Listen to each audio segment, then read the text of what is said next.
press the bell icon on the YouTube app and never miss another update. Hi students, today we are going to discuss about the new chapter conservation of plants and animals. ಹೇಗೆ ನಾವು ಸಸ್ಯಗಳನ್ನ ಮತ್ತು ಪ್ರಾಣಿಗಳನ್ನ ಸಂರಕ್ಷಣೆ ಮಾಡ್ತೀವಿ ಅಂತ ನಾವು ಈ ಕ್ಲಾಸ್ಗಳಲ್ಲಿ ನೋಡ್ತಾ ಹೋಗ್ತೀವಿ. ಫಸ್ಟು ನಾವು ತಿಳ್ಕೊಬೇಕಾಗಿರೋದು ಹೇಗೆ ಈ ಪ್ಲ್ಯಾಂಟ್ಸ್ ಮತ್ತು ಅನಿಮಲ್ಸು ಎಕ್ಸಿಸ್ಟ್ ಆಗಿದೆ. Variety of plants and animals exist on the earth. For example, ಒಂದು ಅರ್ತ್ ತಗೊಂಡ್ವಿ ಅಂದರೆ ಆ ಅರ್ಥಲ್ಲಿ ನಾವು ಈ ಭೂಮಿ ಮೇಲೆ ಏನೆಲ್ಲ ನೋಡ್ತೀವಿ, biotic factor and biotic factor, living things and non living things ನಾವು ನೋಡ್ತಾ ಹೋಗ್ತೀವಿ. Living organisms, all living organisms, for example animals, plants, birds, insects, also micro organisms are example for the, they are including the living organisms, living things alva. And only animals anta ತಗೊಂಡ್ವಿ ಅಂದರೆ ಅದರಲ್ಲಿ tigers ಮತ್ತು Lions ಮತ್ತು cheetah, elephants, ಅದು ತುಂಬ variety of animals ಇದ್ದಾವೆ. ಹಾಗೆ ಮತ್ತು ಬರ್ಡ್ಸಲ್ಲಿ ತೊಗೊಂಡ್ವಿ ಅಂದರೆ ತುಂಬ ವೆರೈಟಿ ಆಫ್ ಬರ್ಡ್ಸ್ ಇದೆ ಅಲ್ವಾ. ಹಾಗೆ ಮತ್ತು ಇನ್ಸೆಕ್ಟ್ಗಳಲ್ಲಿ ಕೂಡ ತುಂಬ ವೆರೈಟಿ ಇದೆ. ಹಾಗೆ ಪ್ಲ್ಯಾಂಟ್ಸ್ಗಳಲ್ಲಿ ಕೂಡ ವೆರೈಟಿ ಇದೆ. ಪ್ಲ್ಯಾಂಟ್ಸ್ಗಳಲ್ಲಿ ಸ್ವಲ್ಪ ಸಣ್ಣದಿರುತ್ತೆ, ಕೆಲವೊಂದು ದೊಡ್ಡದಿರುತ್ತೆ, ಬಿಗ್ ಇರುತ್ತೆ, ಸ್ಮಾಲ್ ಇರುತ್ತೆ. ಹಾಗೆ ಮತ್ತು micro organisms like fungi, bacteria, viruses, ಅದು we are not seen in a naked eye. We are not seen in a naked eye, they are seen in the microscopes only. ಇಲ್ಲಿ ಏನಾಗುತ್ತಪ್ಪ ಅಂದರೆ ಅವು variety of all living organisms are existing on the earth. ಈ ಎಕೋಸಿಸ್ಟಮಲ್ಲಿ exist ಆಗಿಬಿಟ್ಟಿರುತ್ತೆ. ಅದು ಏನಾಗುತ್ತೆ, ತುಂಬ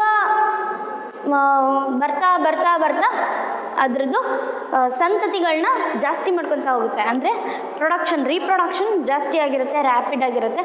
ಹಾಗೆ ಒಂದು ಫಾರೆಸ್ಟ್ ಏರಿಯಾ ಆಗಿರುತ್ತೆ. ಆ ಫಾರೆಸ್ಟ್ ಏರಿಯಾನ ಏನು ಮಾಡ್ತಾರೆ, ಡಿಫಾರೆಸ್ಟ್ರೇಷನ್ ಮಾಡ್ತಾರೆ. ಆ ಡಿಫಾರೆಸ್ಟ್ರೇಷನ್ ಅಂದರೆ ಏನು ಅಂದರೆ the clearing of the forest and they using in other purposes, used in the other purposes. ಇಲ್ಲಿ ಏನು ಡಿಫಾರೆಸ್ಟ್ರೇಷನ್ ಅಂದರೆ ಏನಪ್ಪ ಅಂದರೆ clearing of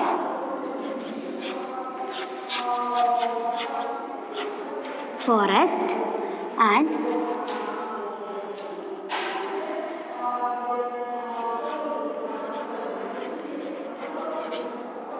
using the land for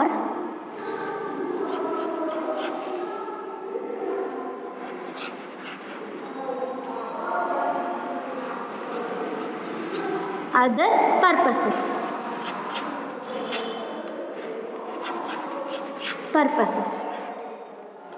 This is known as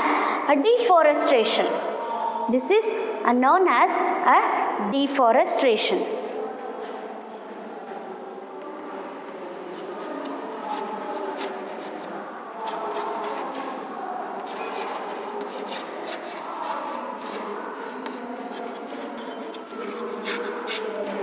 Some trees are cutting into and they using in the some purposes.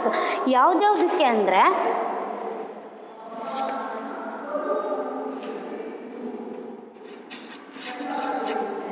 procuring of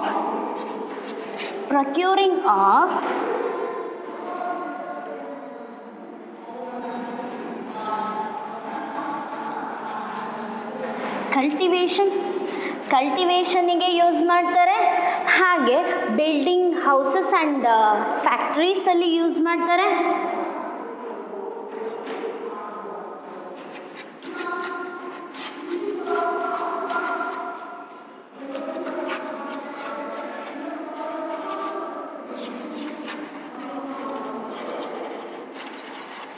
ಫ್ಯಾಕ್ಟ್ರೀಸಲ್ಲಿ use ಮಾಡ್ತಾರೆ.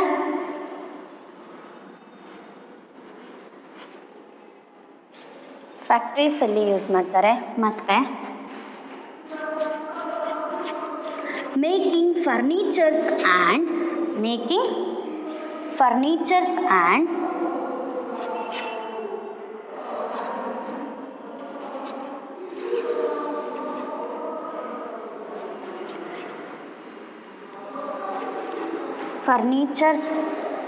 And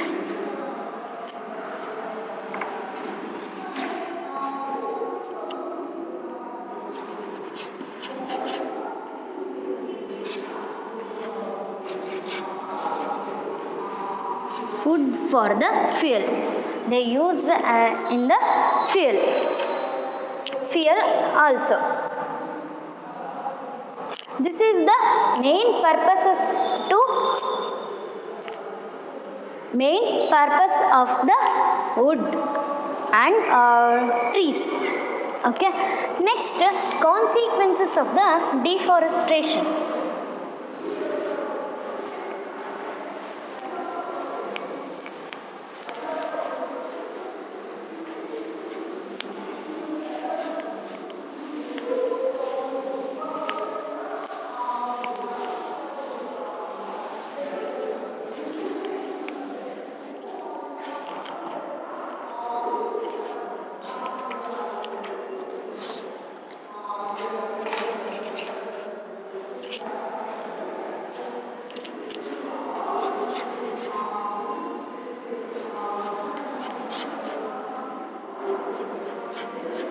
Consequences of a deforestation.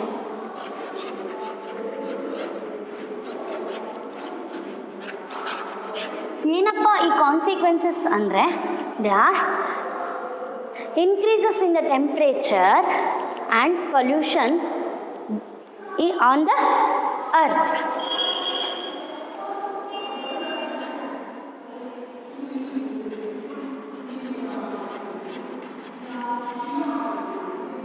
Increase in the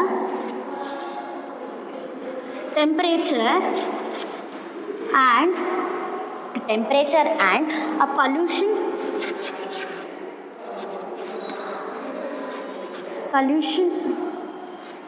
on the earth.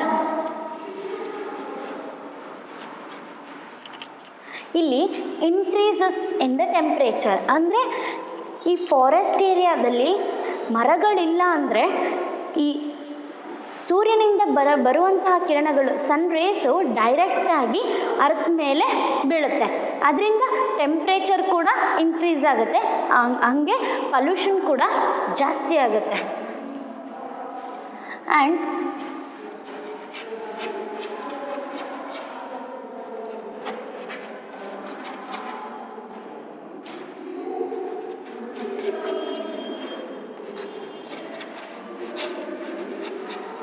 Atmosphere, ಇಲ್ಲಿ increases in the CO2 at atmosphere.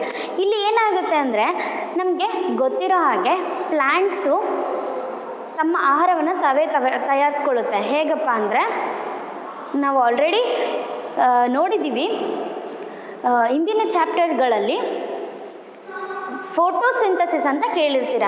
ಅಲ್ಲಿ ಏನಾಗುತ್ತೆ, plants can prepare their own food themselves by using energy from the sunlight. This process is known as photosynthesis. ಅಲ್ಲಿ ಪ್ಲ್ಯಾಂಟ್ಸ್ಗಳು carbon ಡೈಆಕ್ಸೈಡ್ನ intake ತಗೊಳ್ಳುತ್ತೆ and O2 ಲೆವೆಲ್ನ ಜಾಸ್ತಿ ಮಾಡುತ್ತೆ, ಅಂದರೆ ಅಟ್ಮಾಸ್ಫಿಯರಿಗೆ ಜಾಸ್ತಿ ಮಾಡುತ್ತೆ. O2ನ ಹೊರಗಡೆ ಬಿಡುತ್ತೆ, CO2ನ ಒಳಗಡೆ ತಗೊಳುತ್ತೆ. ಏನಕ್ಕೆ ಅಂದರೆ ಆಹಾರನ ಪ್ರಿಪೇರ್ ಮಾಡ್ಕೊಳ್ಳೋಕ್ಕೆ, ಫುಡ್ ಪ್ರಿಪರೇಷನ್ಗೆ ಅದು ಇನ್ಕ್ರೀಸ್ ಮಾಡ್ಕೊಳ್ಳುತ್ತೆ. ಆದ್ದರಿಂದ ಇಲ್ಲಿ increasing in the CO2 at atmosphere ಅಂದರೆ ಅಲ್ಲಿ ಏನಾಗಿರುತ್ತೆ, CO2 ಕಂಟೆಂಟ್ ನಮಗೆ ಬೇಕಾಗಿರಲ್ಲ. CO2 ಲೆವೆಲ್ಲು ಜಾಸ್ತಿ ಇದ್ದರೆ ನಮಗೆ ಉಸಿರಾಡೋಕ್ಕೆ ಪ್ರಾಬ್ಲಮ್ ಆಗುತ್ತೆ, ಬ್ರೀದಿಂಗ್ ಪ್ರಾಬ್ಲಮ್ ಆಗುತ್ತೆ. ಹಾಗೆ ಸಸ್ಯಗಳೇನು ಮಾಡುತ್ತೆ, ಆಹಾರ ತಯಾರಿಸ್ಕೊಳ್ಳೋಕ್ಕೆ CO2 ತಗೊಳುತ್ತೆ. ಅಲ್ಲಿ ಡಿಫಾರೆಸ್ಟ್ರೇಷನ್ ಆಗಿರೋದ್ರಿಂದ ಎಲ್ಲ ಪ್ಲ್ಯಾಂಟ್ಸ್ಗಳನ್ನು ಕಟ್ ಮಾಡಿರೋದ್ರಿಂದ CO2 ಎಲ್ಲಿ ಅಲ್ಲೇ ಇರುತ್ತೆ. ಹಾಗೆ ಇನ್ಕ್ರೀಸಸ್ ಆಗಿರೋದ್ರಿಂದ ಅಲ್ಲಿ ಬೆಳೆಯೋಕ್ಕೆ ಸಾಧ್ಯ ಇಲ್ಲ, ಅಲ್ಲಿ ಬದುಕೋಕ್ಕೆ ಸರ್ವೈವಲ್ ಆಗೋಕ್ಕೆ ಸರಿ ಆಗಲ್ಲ. ಹಾಗೆಯೇ ಗ್ರೌಂಡ್ ವಾಟರ್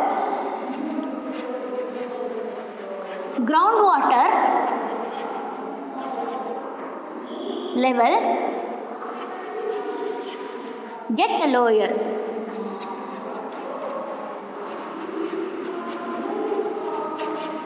ಇಲ್ಲಿ ಗ್ರೌಂಡ್ ವಾಟರ್ ಲೆವೆಲ್ ಕೂಡ ಲೋ ಆಗುತ್ತೆ and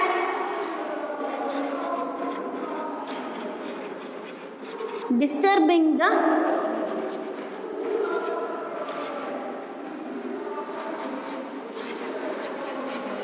balance of the nature. For example food chain. ನಾವು ಒಂದು ಎಕೋಸಿಸ್ಟಮಲ್ಲಿ ನಾವು ನೋಡಿರೋ ಹಾಗೆಯೇ ಒಂದು ಎಕೋಸಿಸ್ಟಮಲ್ಲಿ ಫುಡ್ ಚೈನ್ ಫಾರ್ಮೇಷನ್ ಆಗಿರುತ್ತೆ. ಒಂದು ತಿಂದು ಒಂದು ಬದುಕುವಂತಹ ನಾವು ಪದ್ಧತಿನ ನೋಡ್ತೀವಿ, ಅದಕ್ಕೆ ನಾವು ಫುಡ್ ಚೈನ್ ಅಂತ ಕರಿತೀವಿ. ಆ ಫುಡ್ ಚೈನು ಬ್ಯಾಲೆನ್ಸ್ ಆಗಲ್ಲ, ಅಲ್ಲಿ ಯಾವುದೇ ರೀತಿಯಾದಂತಹ ಪ್ಲ್ಯಾಂಟ್ಸು ಅನಿಮಲ್ಸು ಇಲ್ಲ ಅಂದರೆ ಫುಡ್ ಚೈನು ಕಟ್ಟಾಗುತ್ತೆ. ಅದರಿಂದ ಈ ನೇಚರಲ್ಲಿ ಇಂಬ್ಯಾಲೆನ್ಸ್ ಆಗುತ್ತೆ, ಬ್ಯಾಲೆನ್ಸಿಂಗ್ ಇರಲ್ಲ, ಡಿಸ್ಟರ್ಬ್ ಆಗುತ್ತೆ. ಹಾಗೆಯೇ next rainfall and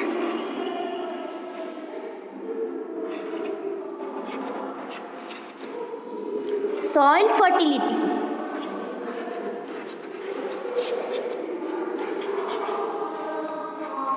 is less. Rainfall ಮತ್ತು ಸಾಯಿಲ್ ಫರ್ಟಿಲಿಟಿ ಲೆಸ್ ಆಗ್ತಾ ಬರುತ್ತೆ. ನಾನು ಆಗಲೇ ಹೇಳಿರೋ ಪ್ರಕಾರನೇ plants need CO2 for the photosynthesis.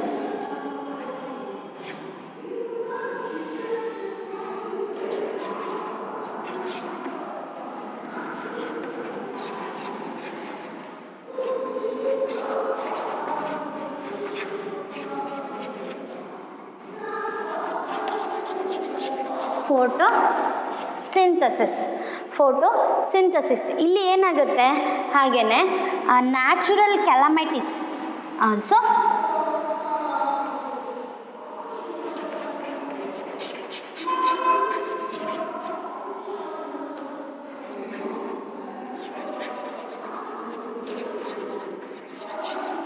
Also ಏನಾಗಿರುತ್ತೆ, ಇನ್ಕ್ರೀಸ್ ಆಗಿರುತ್ತೆ. ನ್ಯಾಚುರಲ್ ಕ್ಯಾಲಮೈಟೀಸ್ ಅಂದರೆ ಸಮ್ಮ ಡ್ರಾಟ್ಸ್ ಆಗಿರ್ಬೋದು, ಫ್ಲಡ್ಸ್ ಆಗಿರ್ಬೋದು, ಅದರಿಂದನೇ ಕಾಸ್ ಆಗುತ್ತೆ. ಓಕೆ, ನೆಕ್ಸ್ಟು ಗ್ಲೋಬಲ್ ವಾರ್ಮಿಂಗ್ ಕೂಡ ಆಗುತ್ತೆ.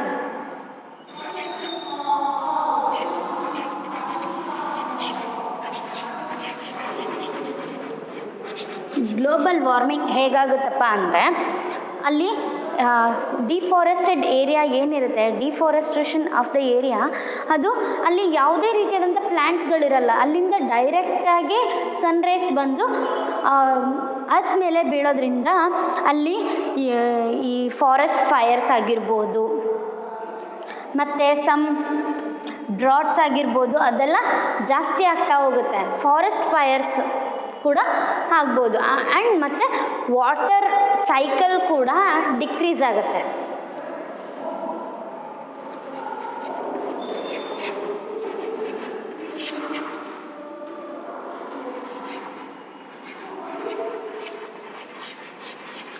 ವಾಟರ್ ಸೈಕಲ್ ಕೂಡ ಡಿಕ್ರೀಸ್ ಆಗ್ತಾ ಬರುತ್ತೆ.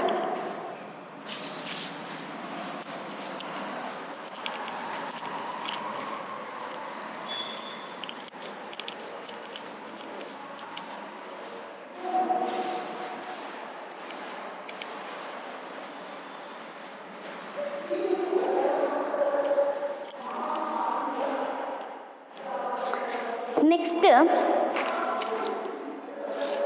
ಏನಪ್ಪ ಅಂದರೆ, deforestation of the major causes of the causes that leads in the soil property.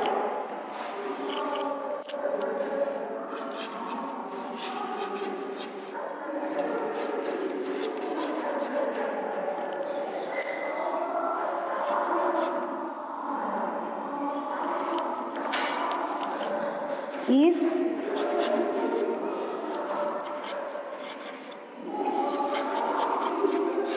causes, main causes of the major causes that leads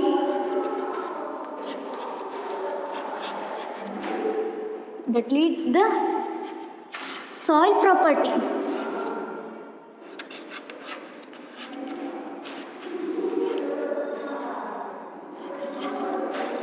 Properties. Soil ಪ್ರಾಪರ್ಟೀಸ್ನ ಮೇಜರಾಗಿ ಮಾಡುತ್ತೆ. ಹಾಗೆ ಫಿಸಿಕಲ್ ಪ್ರಾಪರ್ಟೀಸ್ ಏನಿರುತ್ತೆ, physical properties like they are physical properties like plantation and vegetation is get affected.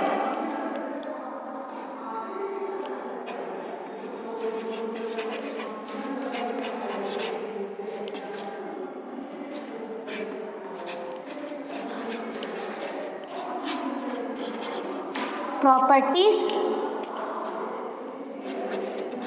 get affected by plantation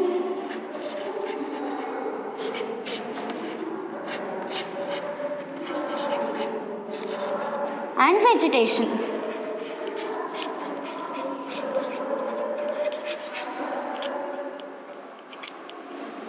Plantation and vegetation and a more soil erosion.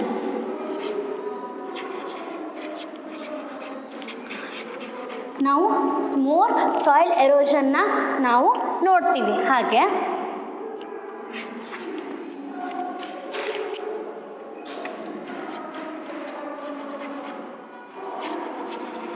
removal of top layer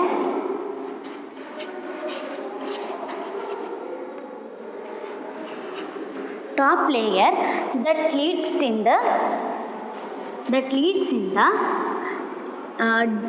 decreases of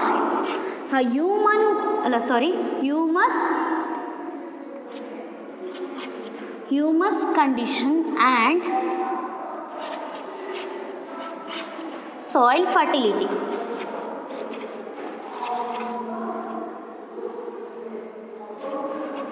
Fertility or decreases, humus level ಮತ್ತು soil fertility decrease ಆಗ್ತಾ ಬರುತ್ತೆ. ಹಾಗೆ ಇಲ್ಲಿ ಏನಾಗುತ್ತೆ ಅಂದರೆ, ಇಲ್ಲಿ ಏನಾಗುತ್ತಪ್ಪ ಅಂದರೆ, ಫಸ್ಟು ಸಾಯಿಲ್ ಇರುತ್ತೆ, ಅಲ್ಲಿ ಆ ಸಾಯಿಲ್ ಒಳಗಡೆ 1 to 3 ಲೇಯರ್ಸ್ ಆಫ್ ಒಳಗಡೆ layer by layer soil formation ಆಗ್ತಾ ಹೋಗಿರುತ್ತೆ. ಅಲ್ಲಿ ಫಸ್ಟ್ ಫ್ಲಡ್ ಆರ್ ಡ್ರಾಟ್ ಆಗೋದ್ರಿಂದ, ಈ ಪ್ರವಾಹ ಬರೋದ್ರಿಂದ ಸೀದಾ ಒಂದು ಲೇಯರ್ ಫುಲ್ ಕೊಚ್ಕೊಂಡೋಗ್ಬಿಡುತ್ತೆ. ಅಲ್ಲಿ ಉಳಿಯುವಂತಹ ಸಾಯಿಲು ಏನಾಗಿರುತ್ತೆ, ಈ ಹ್ಯೂಮಸ್ ಮತ್ತು ಫರ್ಟಿಲಿಟಿನ ಕಡಿಮೆ ಮಾಡ್ತಾ ಬರುತ್ತೆ. ಕಡಿಮೆ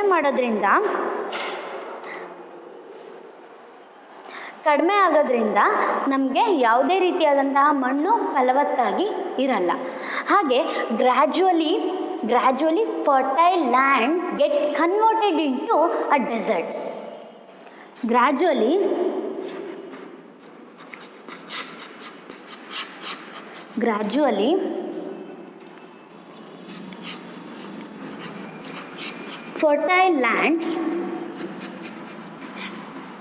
fertile land is converted into desert. ಹಾಗೆ ಏನಂದರೆ, ಈ ಹ್ಯೂಮಸ್ ಮತ್ತು ಸಾಯಿಲ್ ಫರ್ಟಿಲಿಟಿ ಕಡಿಮೆ ಆದಾಗೆ ಅಲ್ಲಿ ಏನಾಗುತ್ತೆ, ಯಾವುದೇ ರೀತಿಯಾದಂತಹ ಫಲವತ್ತತೆ ಇರಲ್ಲ. ಹಾಗೆ ಅಲ್ಲಿ ಡ್ರಾಟ್ ಆಗುತ್ತೆ. ಆಮೇಲೆ ಬರ್ತಾ ಬರ್ತಾ ಏನಾಗುತ್ತೆ, ಆ ಲ್ಯಾಂಡ್, ಫರ್ಟೈಲ್ ಲ್ಯಾಂಡ್ ಏನಿರುತ್ತೆ, they converted into desert. Desert means ಆ ಮರುಭೂಮಿ ಆಗಿ ಕನ್ವರ್ಟ್ ಆಗುತ್ತೆ. This called as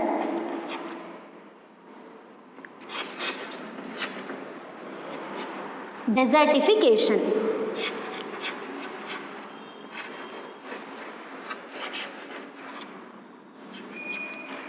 This is known as a desertification. ಇಲ್ಲಿ desertification ಆಗೋದ್ರಿಂದ that causes the flood.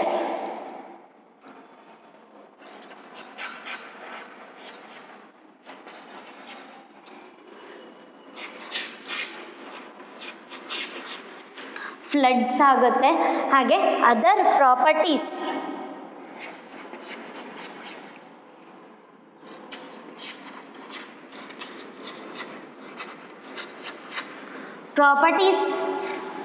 Soil like ಯಾವುದಪ್ಪ ಅಂದರೆ nutrient contents and texture of soil the changes because of the deforestation.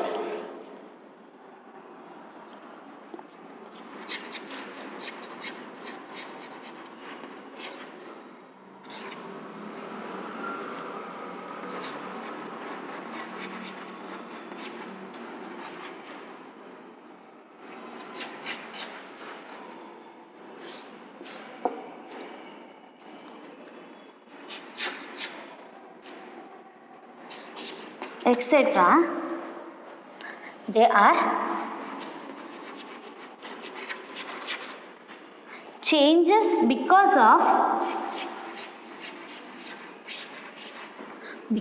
of deforestation.